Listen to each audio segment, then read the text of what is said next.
GP का मतलब होता है गुणोत्तर श्रेणी, या इसी को अंग्रेजी में बोलते हैं ज्योमेट्रिक प्रोग्रेशन। जैसे इसके पहले हम लोग पढ़े एपी। एपी होने के लिए इतना तो आप लोगों को पता है कि कोई भी श्रेणी को एपी में कहने के लिए लगातार दो पदों के बीच का अंतर हमेशा बराबर होना चाहिए, जिस अंतर को हम लोग सार अंतर के नाम से जानते हैं। किस अंतर के नाम से जानते हैं? सार अंतर। जीपी होता है कि वैसा श्रेणी जिसमें लगातार दो पदों के बीच का अनुपात अगर हमेशा बराबर हो जाए तो ऐसा श्रेणी को बोला जाता है कि श्रेणी किसमें है? श्रेणी किसमें है? ऐसे with the help of example हम लोग समझने की कोशिश करते हैं।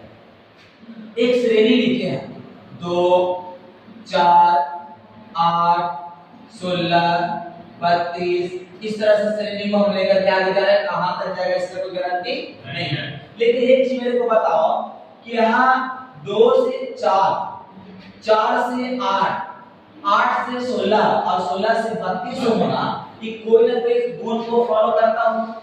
कोई ना कोई इसके अंदर गुण होगा कि 2 के बाद 4 आ रहा है, 4 के बाद 8 आ रहा है, 8 के बाद 16 आ रहा है और 16 के बाद 32 आ रहा है। जैसे इसी का एक और एग्जांपल समझिए पहले 2 4 6 8 10 फटाक दबरा बोल दीजिए कि एपी में बोलिएगा कि नहीं? किसमें है? काहे आप एपी में बोल रहे हैं? काहे कि यहां पर हर लगातार दो पदों का बीच का अंतर आपको कितना मिल रहा है? तो उसी अनुसार अगर हम लोग देखें कि यहां भी अगर अंतर निकालने की कोशिश करें तो यहां का अंतर 2, यहां का अंतर 4, यहां का अंतर 8, यहां का अंतर 16 है। क्या एपी में है? क्या एपी में नहीं है बाबू? तो ये कौन सा श्रेणी में है? इस श्रेणी को हम लोग बोलते हैं गुणोत्तर श्रेणी। कौन सा श्रेणी बोलते हैं? गुणोत्तर श्रेणी, जिसको हम लोग अंग्रेजी में ज्योमेट्रिक प्रोग्रेशन और शॉर्ट में क्या बोलते हैं?